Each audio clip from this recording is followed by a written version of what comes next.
Hello, everyone. Today, I'm going to reveal the secret to chicken feed that everyone wants to know.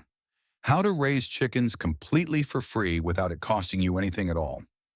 Even though it sounds like a fake promise from a snake oil salesman, I'm going to explain this secret in great detail. This is the free feeding trick that big poultry companies don't want you to know. The truth is that at this point, many people are throwing their money away, buying bag after bag of concentrated feed without knowing that this isn't entirely necessary. You must pay close attention to see that the truth is much simpler than you thought. Perhaps the key lies in those things within your reach that you hadn't even noticed. If you've ever wondered if it's possible to have happy, healthy, and productive chickens without buying feed, this video will open your eyes. We have studied many techniques for successful home chicken raising. Some you might know, others you might not have tried yet. Stay until the end because if you plan to have chickens or already do, this video will help you more than you imagine. Before we get creative with free food, we must understand something key.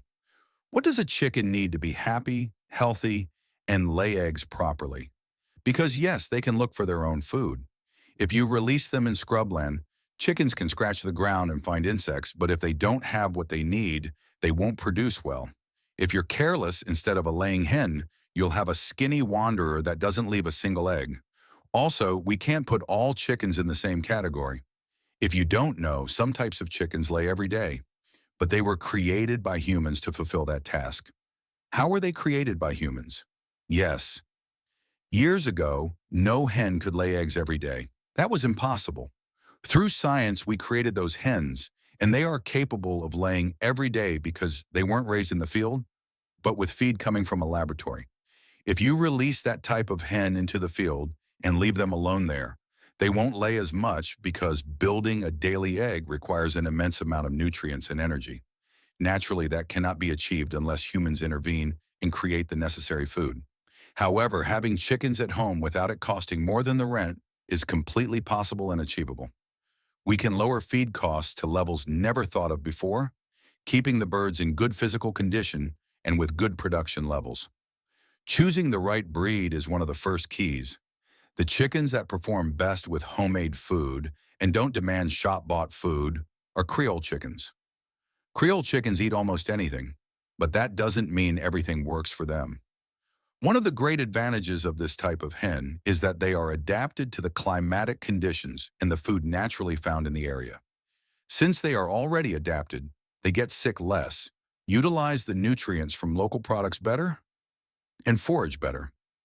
When one of these Creole hens gets sick, she recovers more easily than a commercial layer, and as an additional advantage, they go broody much more easily and are better mothers when it comes to incubating eggs and raising chicks.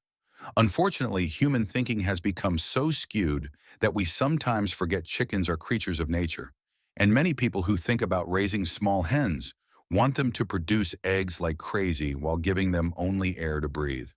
So if you have a small field and want your Creole chickens to feed on what they find there, you must understand that this small field must have many more things than just grass, as chickens need three basic things: protein, energy, and vitamins and minerals. Protein is used to form the egg, but also for various vital functions of the hen's body. They will also need energy to move, peck, and keep the body active. And of course, vitamins and minerals, especially calcium. But in most videos, they always repeat the same thing like parrots, that calcium is necessary for shells to form. Copying and pasting has really become the easiest thing in the world. Look, in reality, the importance of calcium goes far beyond eggshell formation. A calcium deficiency can cause the hen's life to be shortened significantly because the calcium cycle in the hen's body is a highly complex and wonderful process. And finally, we cannot fail to mention the importance of always having clean water. Without water, there is no egg worth anything, nor a hen to make it. So far, so good, right? And I tell you from experience, if a hen doesn't have these three elements in her diet, no matter how many insects she finds or how much grass she eats, she simply won't lay well. Agreed? Can she survive? Yes, she can survive. She can lay an occasional egg too, but if you want her to lay constantly, you need to give her what the body really needs. For example, a hen that lays almost daily needs a diet with at least 16% available protein. Do you know how many earthworms, how many insects, how many scraps you need to get that 16% protein every day? It's not as easy as it seems. To give them enough insects so the hen gets the required amount of protein, you need at least an insect farm, where we use organic waste and squeeze every last drop out of it, transforming rubbish into high-quality protein. That is truly saving and taking care of your money. You can have your chickens in a tiny space, without a field to go out and graze, and they will still get all the required protein for free. Even considering this aspect, we must not forget that not all chickens are the same. Creoles are not machines. Some lay more, others less. Therefore, do not expect the same results you would have with a commercial line hen unfed with concentrate. But watch out, we are talking about the quantity of eggs. Don't talk to me about quality, because the eggs from your chickens fed with these techniques, although they look the same on the outside, in terms of nutritional value, will be very, very superior to the eggs you get at the shop. That, rest assured, I sign off on. In fact, there are scientific studies on this topic. Now, that doesn't mean you can't save. Yes, you can, and quite a bit. What we are going to see next are real, proven ways for your chickens to get food without you having to spend every day. But knowing what they need, you will know how to do it without compromising their health or production. Well, now let's get into what interests us all. How to make chickens eat without having to buy bag after bag of feed every day. The key is to take advantage of what we already have. If you have a patio, garden, or even a corner with soil, you can have them look for part of their food themselves.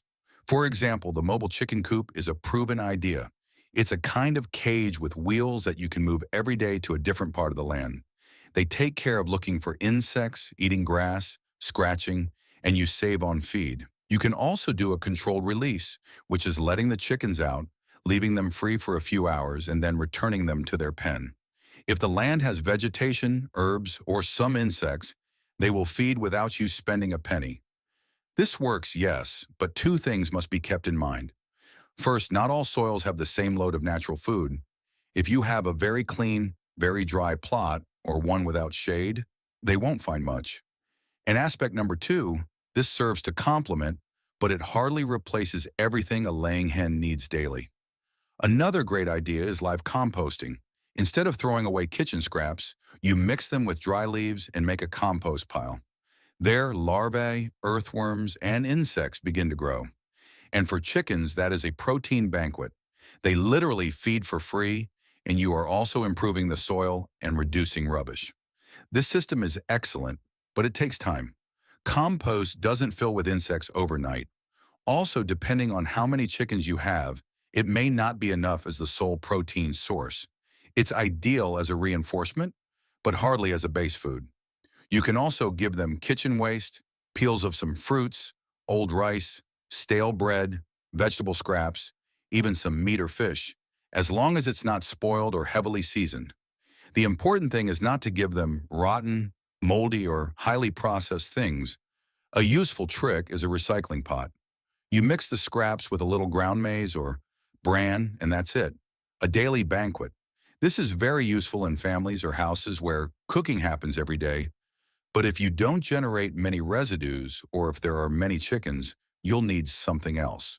So yes, there are real ways to significantly reduce spending on feed, but now comes the part no one wants to say out loud. What happens to egg production when we use only these methods? Well, not only am I going to tell you the whole truth, but I'm also going to tell you how to find a balance that actually works in practice. So far, we've seen ways to reduce feed costs. But what happens to egg production when chickens feed solely on these free sources? It's important to understand that egg production is directly related to the quality of the feed. I'll start by pointing out that chickens fed only on grains tend to get fat and decrease their egg production.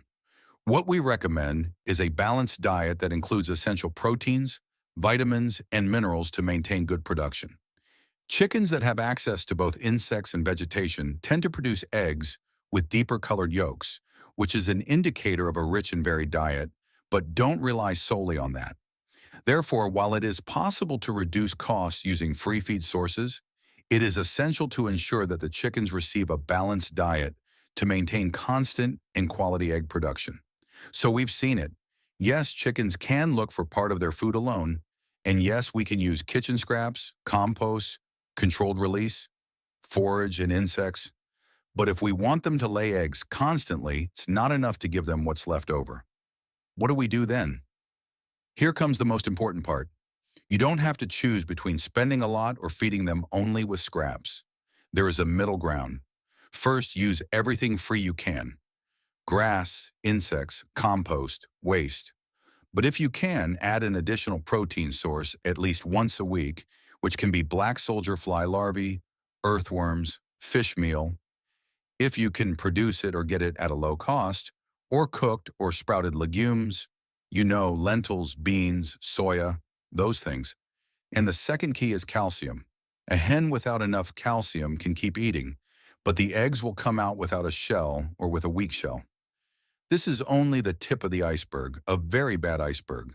In reality, it's a very important warning that the hen's overall health is at risk. So use ground eggshells, crushed seashells, or agricultural lime, not quicklime. The third aspect is clean water. A constant supply of clean water is more important than any type of food. Without water, there is no digestion, no egg, no health. And aspect number 4 is observing your chickens. When people want to have chickens, they sometimes think about ignoring them and just reaching into the nest to take the egg. But a good breeder learns to get involved with the chickens. The best formula isn't in a bag or on the internet. It's in what you see every day. Observe the chickens. If they are active, lay regularly, have good plumage, if their droppings are normal or have changed, if the average weight is in healthy ranges, that tells you more than any label. A laying hen, not a Creole, but a commercial layer, can also survive eating pure grass, but she won't lay anything. So can you feed your chickens without spending a single penny? Yes, you can, but do you want to face the consequences of that? So it's not about whether or not you can feed a hen without spending a penny. Of course you can. It's more about knowing what they really need and how we can give them that by making the most of what we have at hand that doesn't cost us so much. For example, you don't have a field where they can graze. No problem, don't worry. You can grow green hydroponic forage at home with simple materials and without the need for soil. You can do it in a small box. There are step-by-step ways to do this. You have different types of grains, but you don't want to use them directly because they are very expensive. There are techniques like sprouting and fermenting grains. This way it not only goes further, but they become more digestible and healthy for the chickens. And if what you want is high-quality protein without spending, let me tell you something. We already have insects willing to do the work for us. For example, the soldier fly, the one that arrives at homes on its own, can transform kitchen waste into fertilizer and super nutritious larvae for your chickens. You can learn how to take advantage of it, how to raise it, and even why it's important to release some flies into the environment to improve natural decomposition and reduce pests, odors, and diseases. With this information, I want to make you see reason. Having chickens will always cost something, and if you are looking for high production, it will definitely be costly in some cases more than others. If someone tells you that you can get or raise them completely for free, it's a lie. There's something they're not telling you. Now, Creole chickens are a bit different. They are less demanding, but normally have lower productive yield. Some Creole chickens are smaller, others are average size, some fatten more, etc. If your goal is for your small chicken coop to produce eggs for your family's consumption and sell the surplus, these tips will help that production come out cheaper, and you'll also be able to get improved eggs. Don't forget that through good treatment and feeding, we also seek to extend the lifespan of your birds. We want you to have a clean, excellent quality food source while strengthening ecological awareness. And as if that weren't enough, with the possibility of it becoming a source of economic resources for you. The only one who gets chickens completely for free is the fox, and even then, he has to risk something. If you decide to undertake this chicken business, whether to sell eggs or the birds themselves, or you simply want to feed your family better, or raise them for food security, whatever your concept, take a look at the other resources available. They will help you a lot. There is a great community here that can testify to that. Sending you a big hug, many blessings, and until next time. If this guide changed the way you look at raising your flock and managing your resources, Please subscribe and like the video. We are unearthing the sustainable secrets that have been hidden by industrial giants. Let's cultivate a better future together. The next treasure of knowledge will be opened soon.